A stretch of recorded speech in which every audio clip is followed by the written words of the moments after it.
सभी को नमस्कार। आज अपन पढ़ेंगे सॉल्यूशन पार्ट 4, जिसके तहत पढ़ेंगे vapour pressure of liquid solution, द्रव विलयनों का वाष्प दाब। साथ ही आज से अपन एक नया इसमें जोड़ेंगे टर्म कि जब वीडियो पूरा हो जाता है, वीडियो के अंत में जो टॉपिक चल रहा है, जैसे अभी सॉल्यूशन चल रहा है, तो हर वीडियो के अंत में 4-5 important questions related to topic उसमें जरूर से डालेंगे। तो पूरा वीडियो देखने के बाद या पहले की वीडियो देखने के बाद आप वो क्वेश्चन हल करें, तो इससे आपकी अच्छी सी प्रैक्टिस भी हो जाएगी। तो देखिए, पढ़ते हैं vapour pressure of liquid solutions, द्रव विलयनों का वाष्प दाब। सबसे पहले अपन देखें वाष्प दाब क्या होता है, वेपर प्रेशर क्या होता है। वाष्प दाब देखिएगा, जैसे कोई पात्र है, उस पात्र में कोई वाष्पशील द्रव लेते हैं। ये है कोई वाष्पशील द्रव। अब ये द्रव वातावरण से ऊर्जा ग्रहण करेगा, ऊष्मा ग्रहण करेगा। उससे क्या होगा, द्रव की सतह पर उपस्थित जो कण हैं, उन कणों की गतिज ऊर्जा बढ़ जाती है और वे कण इस सतह को छोड़कर इस तरह से चले जाते हैं, द्रव की सतह को छोड़कर चले जाते हैं। इसी को अपन क्या कह रहे हैं, वाष्पीकरण कह रहे हैं। क्योंकि जब ये द्रव की सतह को छोड़ेंगे तो कौन सी प्रावस्था में बदल जाएंगे, गैस में बदल जाएंगे, मतलब वाष्प में बदल जाते हैं। तो ये क्या हो गया, वाष्पीकरण हो गया। अब अगर पात्र खुला है, खुला पात्र है, तो ये वाष्पीकरण की दर चलती रहती है। कब तक, जब तक पात्र में लिया गया द्रव संपूर्ण रूप से खत्म नहीं हो जाता है। पूरा द्रव खत्म हो जाएगा तब तक ये वाष्पीकरण की दर चलती रहती है। अब देखिएगा, अगर बंद पात्र लेते हैं, ये लो, ये है बंद पात्र, ये वाष्पशील द्रव है। वही इसकी सतह की जो कण है वो वाष्पीकृत होकर इस उपलब्ध आयतन में फैल जाते हैं। वाष्पीकरण हो गया। द्रव का गैस में परिवर्तन क्या कहलाता है, वाष्पीकरण कहलाता है। धीरे धीरे ये उपलब्ध आयतन वाष्प से भरता जाएगा, भरता जाएगा। अब साथ ही क्या होगा, वाष्प के जो कण है वो आपस में जुड़कर वापस द्रव में परिवर्तित होना शुरू हो जाते हैं। क्यों? क्योंकि ये बंद पात्र है, इनके लिए उपलब्ध आयतन भी सीमित है। वाष्प के लिए उपलब्ध आयतन सीमित है, तो वाष्प के कण भी आपस में जुड़कर द्रव में परिवर्तित होना शुरू हो जाते हैं। शुरू में क्या होता है कि द्रव का वाष्प में परिवर्तन की दर अधिक होती है और वाष्प की द्रव में परिवर्तन की दर कम होती है। वाष्प का द्रव में परिवर्तन कहलाता है संघनन। तो शुरू में वाष्पीकरण की दर ज्यादा है और संघनन की दर कम है। धीरे धीरे संघनन की दर बढ़ेगी और एक अवस्था ऐसी आती है जब वाष्पीकरण और संघनन दोनों की दरें एक समान हो जाती हैं। इसे कहते हैं साम्य अवस्था। ये साम्य अवस्था प्राप्त हो गई। साम्य अवस्था प्राप्त होने के बाद द्रव की मात्रा में कमी और वाष्प की मात्रा में बढ़ोतरी रुक जाती है। इस साम्य अवस्था पर द्रव की वाष्प द्वारा द्रव की सतह पर एक दाब लगाया जाता है। इस सतह पे दाब लगेगा। अपन जानते हैं कि गैस को किसी भी पात्र में लेते हैं तो गैस उस पात्र की सभी दीवारों पर एक समान दाब लगाती है। तो इस वाष्प के लिए, इस गैस के लिए ये पात्र मान लेते हैं, जिसमें से 3 तरफ तो क्या है, पात्र की दीवारें हैं, ये चौथी तरफ क्या है, द्रव है। तो द्रव की सतह पर भी दाब लगेगा। इस दाब को ही क्या कह रहे हैं, वाष्प दाब कहते हैं। और वाष्प दाब कौन सी कंडीशन में है, जब वाष्पीकरण और संघनन की दरें एक समान हो जाती हैं, द्रव और वाष्प के मध्य साम्य स्थापित हो जाता है। तो देखिए, अगर मैं इसको परिभाषित करूं कि किसी निश्चित तापमान पर साम्य अवस्था में द्रव की सतह पर उसके वाष्प द्वारा लगाया गया दाब उस द्रव का वाष्प दाब होता है। अब ये जो वाष्प दाब है ये अलग अलग द्रवों के लिए अलग अलग होता है। ऐसा नहीं कि अपने निश्चित तापमान ले लिया और उस निश्चित तापमान पर सभी द्रवों का वाष्प दाब एक समान हो गया, ऐसा नहीं होता है। वे द्रव जो जितने ज्यादा वाष्पशील होते हैं उनका वाष्पीकरण उतना ही ज्यादा होगा, और जिसका वाष्पीकरण जितना ज्यादा होगा उसके वाष्प दाब का मान भी उतना ही ज्यादा होता है। तो जो द्रव जितना ज्यादा वाष्पशील होगा उसका वाष्प दाब ज्यादा होगा, और जो द्रव जितना कम वाष्पशील होगा उसका वाष्प दाब भी उतना ही कम होगा। अब यहां देखिए अपन ने क्या लिया, सिर्फ एक द्रव की बात करी है, जबकि अपन पढ़ेंगे क्या, द्रव विलयनों का वाष्प दाब। तो अगर किन्हीं दो द्रवों को आपस में मिलाकर द्रव विलयन बना रहे हैं या किसी ठोस को द्रव में मिलाकर विलयन बना रहे हैं तो उसका वाष्प दाब कैसा होगा उसको अपन डिटेल में पढ़ते हैं।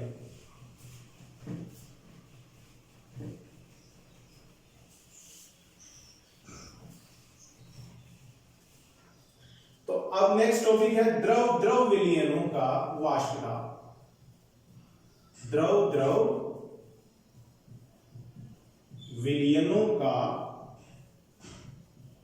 वाष्प दाब,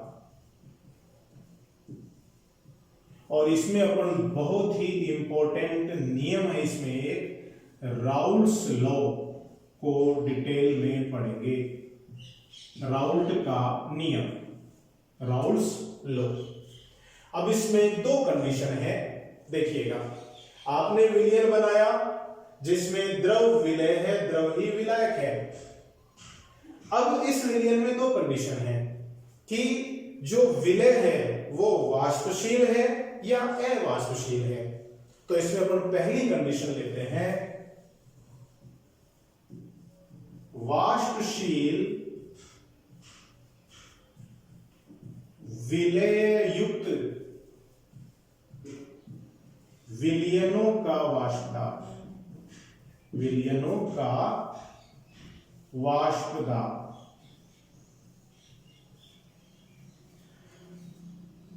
vapour pressure of solutions containing volatile solute.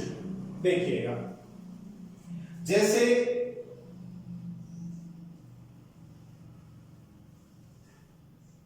ये कोई विलयन है और इस विलयन में दो घटक मिले हुए हैं, A प्लस B से बना विलयन। A क्या है, विलायक, और B क्या है, विलेय। शुद्ध अवस्था में विलायक का वाष्प दाब मान लेते हैं Pa0, और B है इसका वाष्प दाब मान लेते हैं Pb0, और दोनों ही कैसे हैं, वाष्पशील हैं, इसीलिए वाष्प दाब होगा। दोनों को मिला दिया और विलयन का निर्माण हो गया, और यहां पर वाष्पीकरण हो गया, और इनकी वाष्प और द्रव के मध्य या विलयन के मध्य साम्य अवस्था स्थापित हो जाती है। अब ये जो वाष्प दाब है ये किसका वाष्प दाब है, विलयन का वाष्प दाब है। तो मान लेते हैं विलयन का वाष्प दाब है PS, एस मानी सॉल्यूशन, ठीक है। विलयन का वाष्प दाब हो गया PS। अब विलयन का जो वाष्प दाब है वो विलेय और विलायक दोनों के वाष्प द्वारा लगाए गए दाबों के योग के बराबर हो जाएगा। ये अपन किसके अनुसार बताते हैं, डाल्टन के नियमानुसार। तो डाल्टन के नियमानुसार विलयन का वाष्प दाब विलयन में उपस्थित घटकों के आंशिक वाष्प दाबों के योग के बराबर होता है। यह विलयन का कुल वाष्प दाब जिसमें से विलायक का आंशिक वाष्प दाब है Pa और विलेय का आंशिक वाष्प दाब है Pb। ये आंशिक वाष्प दाब है विलयन बनने के बाद, और ये Pa0 और Pb0 अपन लिखा है, ये उस कंडीशन में वाष्प दाब थे जब ये शुद्ध थे, जब उनको आपस में मिलाया नहीं गया था। तो ये हो गया समीकरण संख्या 1 हो गया। ठीक है, अब देखिए राउल्ट के नियमानुसार, ये बहुत इंपॉर्टेंट है, राउल्ट के नियमानुसार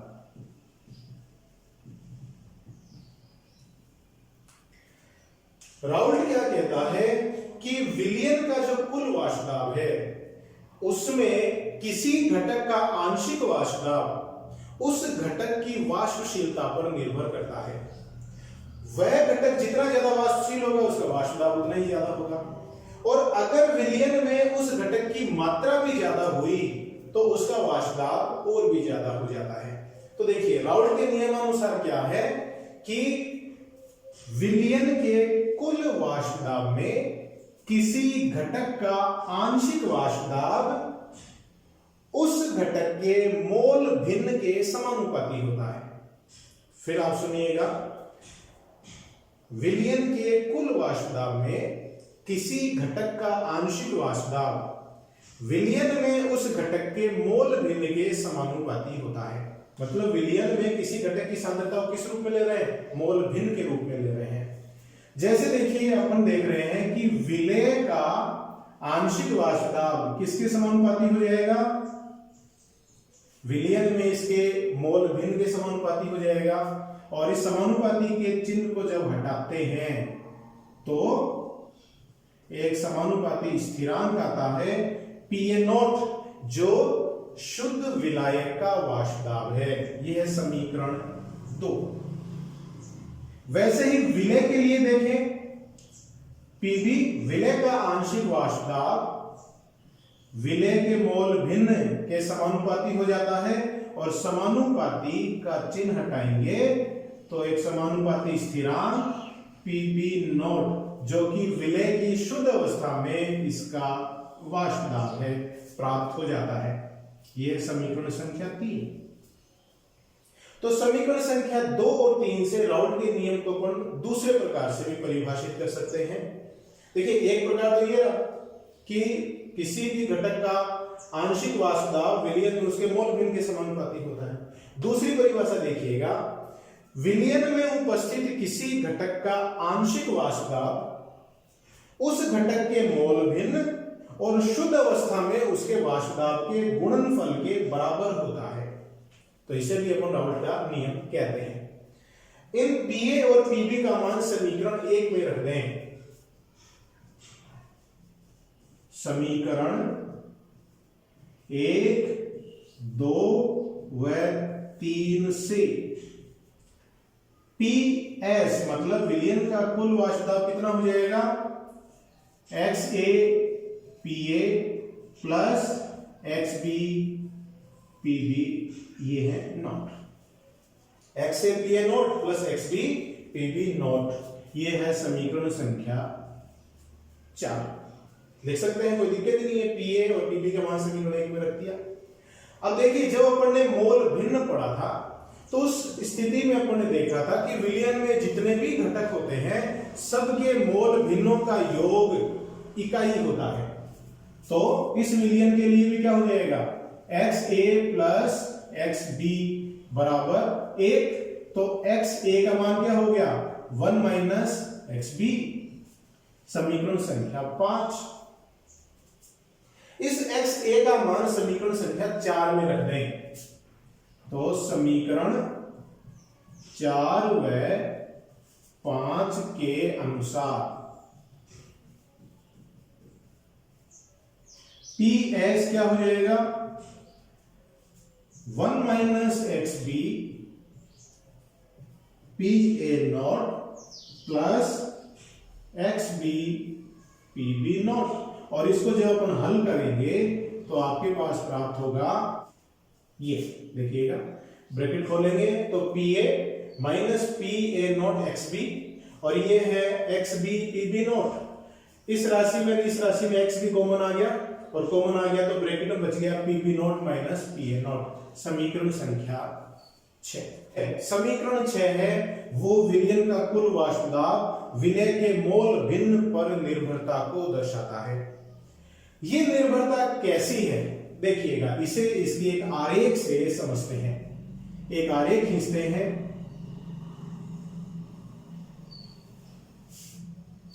इधर मैं ले रहा हूं वाष्प दाब, इधर मोल भिन्न,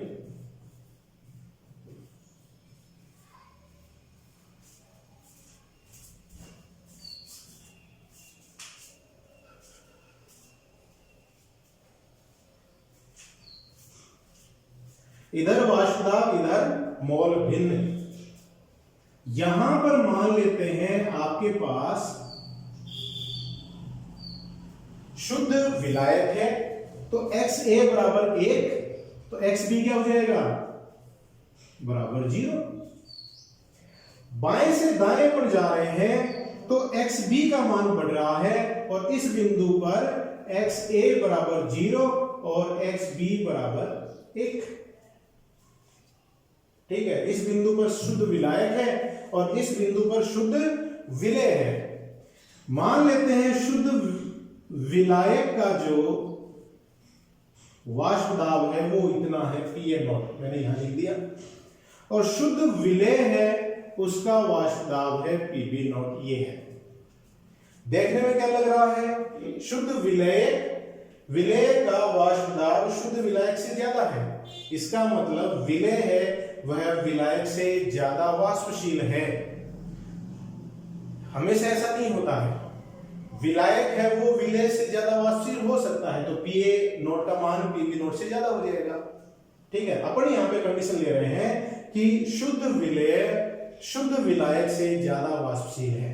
अब देखिए यहां पर XB 0 था तो PB0 भी 0 है, विलेय है ही नहीं। बाएं से दाएं जाएंगे तो विलेय का मान बढ़ेगा तो इसका वाष्प दाब भी बढ़ता जाएगा और इस तरह से इसका आरेख प्राप्त होता है।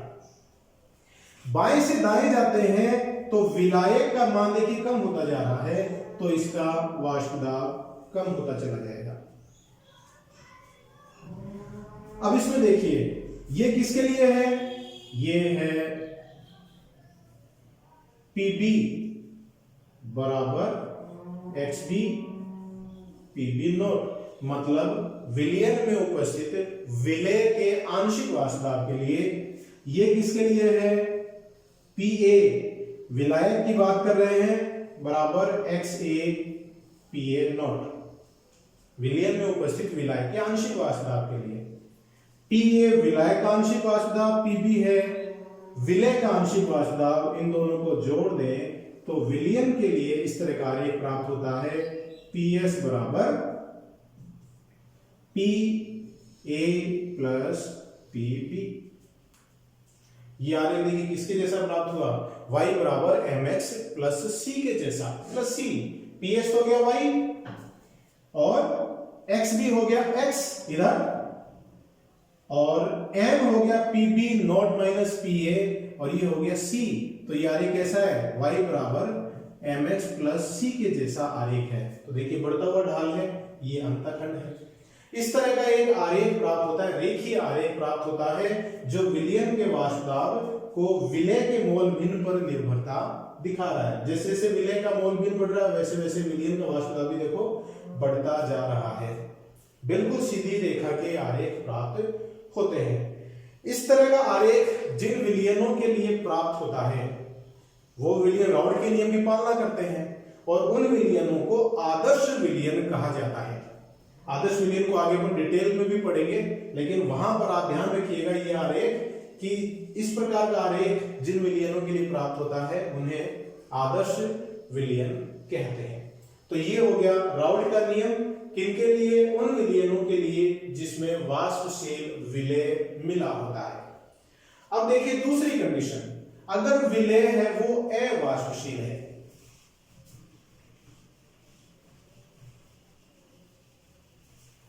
अवाष्पशील विलेय होगा तो क्या होगा,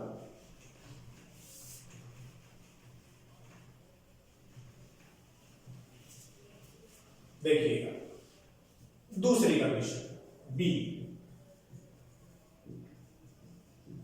अवाष्पशील विलेय युक्त विलयनों का वाष्प दाब। जैसे अपन ने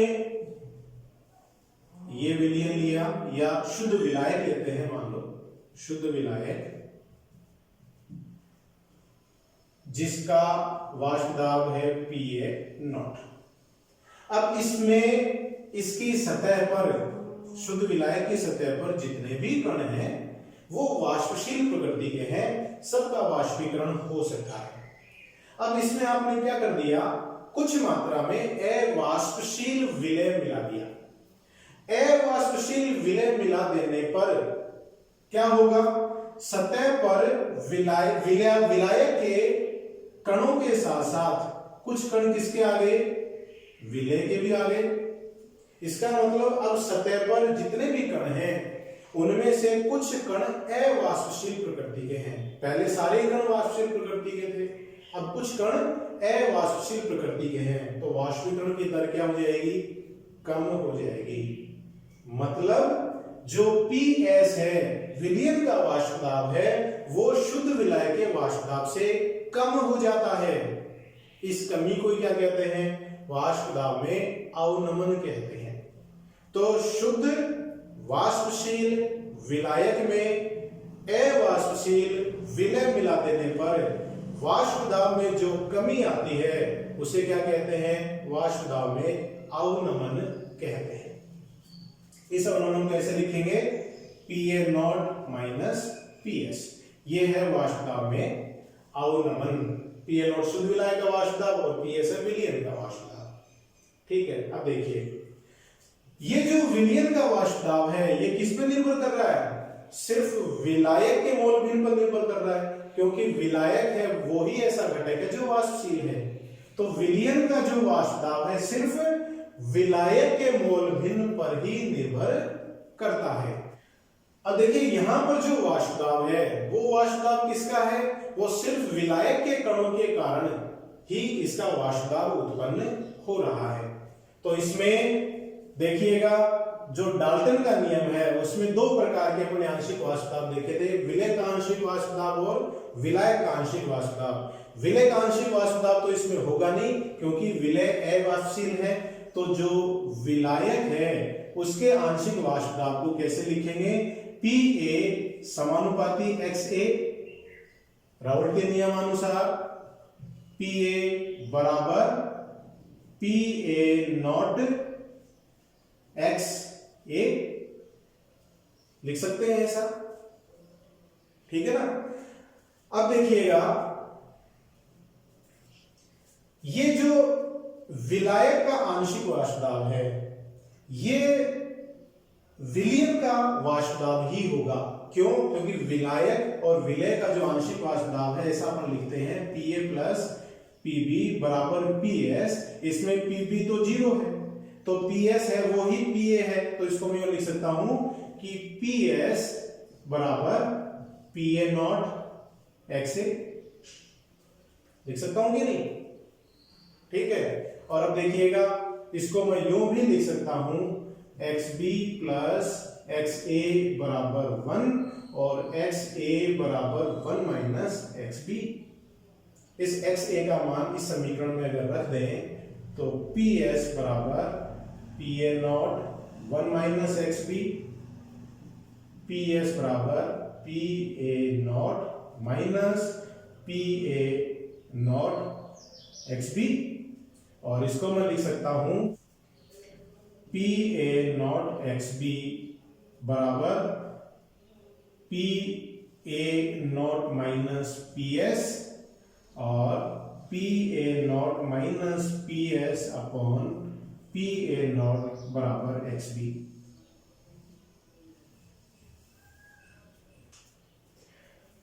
विलयन का जो वाष्प दाब होगा वो विलायक के आंशिक वाष्प दाब के बराबर होगा, इसलिए मैंने यहां पर Pa की जगह PS लिख दिया। क्यों, विलय तो है वाष्पशील है। तो PS बराबर Pa0 XA। XB plus XA 1 होता है तो XA हो गया 1 माइनस XB। तो इस XA की जगह 1 माइनस XB रख देते हैं, तो 1 माइनस XB रख दिया। इस समीकरण को खोलेंगे तो क्या प्राप्त होगा, PS बराबर Pa0 माइनस Pa0 XB। इस राशि को इधर ले आए तो धनात्मक हो गया, PS को उधर ले गया तो ये नेगेटिव हो गया और फिर XB को नीचे, सॉरी Pa0 को नीचे ले गए। तो यहां पर क्या हो गया, P A not minus P S बटा पी ए नॉट बराबर एक्स बी। ये जो अनुपात है, ये अनुपात किसका है? ऊपर वाला अनुपात तो है वाष्पदाब में अवनमन, और ऊपर वाली जो राशि है वो है वाष्पदाब में अवनमन, और नीचे वाली राशि है शुद्ध विलायक का वाष्पदाब। इस अनुपात को कहते हैं वाष्पदाब में आपेक्षिक अवनमन। और एक्स भी क्या है? विलेय का मोल भिन्न, अवाष्पशील विलेय का मोल भिन्न। यहां से राउल्ट के नियम को अपन तीसरे प्रकार से परिभाषित कर सकते हैं कि किसी वाष्पशील विलायक में अवाष्पशील विलेय मिला देने पर वाष्पदाब में आपेक्षिक अवनमन विलेय के मोल भिन्न के बराबर होता है। तो ये भी क्या हो गया? राउल्ट का नियम। तो राउल्ट के नियम को तीन प्रकार से अपन बता सकते हैं। तो ये हो गए ऐसे विलयन जिनमें अवाष्पशील विलेय युक्त विलयन अपन बनाते हैं। तो दो प्रकार के विलयनों का वाष्पदाब, वाष्पशील विलयों के लिए और अवाष्पशील विलेय के विलयनों के लिए वाष्पदाब की गणना अपन कर सकते हैं। अब इसमें अपन तुलना करते हैं राउल्ट के नियम की हेनरी के नियम के साथ।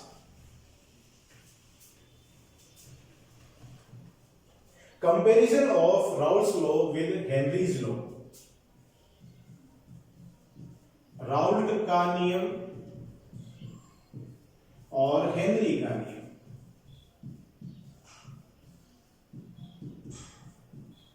दोनों के देखिए समीकरण लिख लेते हैं।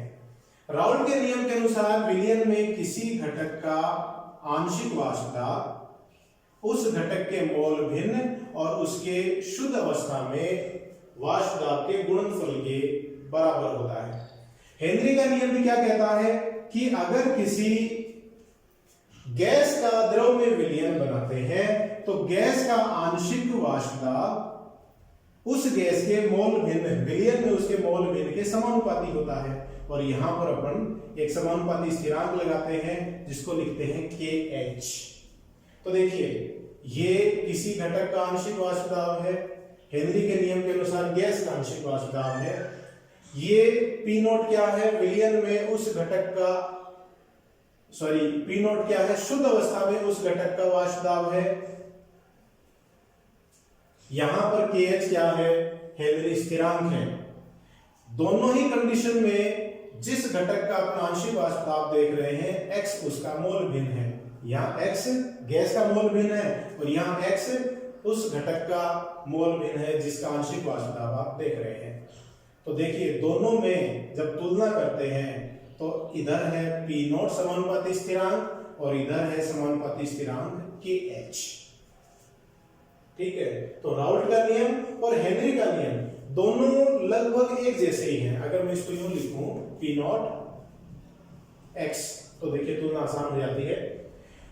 राउल्ट का नियम हेनरी का नियम दोनों एक जैसे ही हैं।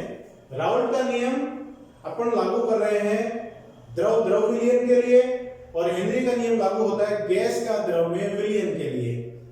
और दोनों में ही जब तुलना करते हैं तो सिर्फ एक अंतर आता है, जहां राउल्ट के नियम में P नॉट मतलब शुद्ध अवस्था में किसी घटक का वाष्पदाब है, वहीं पर हेनरी के नियम में हेनरी स्थिरांक है। राउल्ट के नियम और हेनरी के नियम में समानता देखिए क्या है कि राउल्ट का नियम और हेनरी का नियम तभी लागू किया जा सकता है जब विलयन तनु हो। ठीक है, और विलय और विलायक के मध्य कोई अभिक्रिया नहीं होती है। इनमें सिर्फ एक ही अंतर होता है, जहां पर राउल्ट के नियम में समानुपाती स्थिरांक क्या है कि किसी घटक का शुद्ध अवस्था में वाष्पदाब है और हेनरी के नियम में समानुपाती स्थिरांक क्या है? हेनरी स्थिरांक है। इसमें सिर्फ यही अंतर है। ठीक है, तो ये है राउल्ट के नियम और हेनरी के नियम की तुलना। तो ये आज के अपने टॉपिक थे और अब अपन लेते हैं कुछ इंपॉर्टेंट क्वेश्चंस जो विलयन नामक टॉपिक से संबंधित है। आज पढ़े हुए इससे संबंधित भी है और जो अपन ने पहले वीडियोस देखे हैं विलयन से संबंधित उनसे संबंधित क्वेश्चंस भी हैं। देखिए विलियन से संबंधित आज के जो 5 इंपॉर्टेंट क्वेश्चंस हैं उसमें पहला क्वेश्चन है जल वाष्प दाब का क्या होगा यदि 1 चम्मच चीनी उसमें डाल दी जाए। जल है उसका वाष्प दाब है जिसको अपन जल का वाष्प दाब कह रहे हैं, उस जल में अगर 1 चम्मच चीनी मिला दें तो वाष्प दाब पे क्या फर्क पड़ेगा। यहां पर हिंट दे रहा हूं कि चीनी अवाष्पशील विलेय है। ठीक है, दूसरा क्वेश्चन देखिए क्या है, सामान्यतः ताप बढ़ाने पर गैसों की द्रवों में विलेयता घटती है, कारण दीजिए। ताप बढ़ाएंगे तो गैसों की द्रव में विलेयता घटेगी, क्या कारण है। तीसरा क्वेश्चन 5% W/V NaCl के 200 मिलीलीटर विलयन बनाने हेतु कितने ग्राम NaCl की आवश्यकता होगी। यह न्यूमेरिकल है, सांद्रता से संबंधित।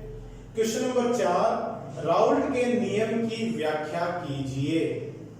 और क्वेश्चन नंबर 5 राउल्ट व हेनरी के नियम की तुलना कीजिए। बहुत इंपॉर्टेंट क्वेश्चन है विलियन से संबंधित, इनको आप हल करिएगा। जो वीडियो है विलियन संबंधित उनको वीडियो को देखेंगे तो क्वेश्चन बहुत आसानी से हल हो जाएंगे। तो हाथ धोते रहिए, घर पे रहिए, स्वस्थ रहिए, मेरे वीडियोस देखते रहिए। बहुत बहुत धन्यवाद।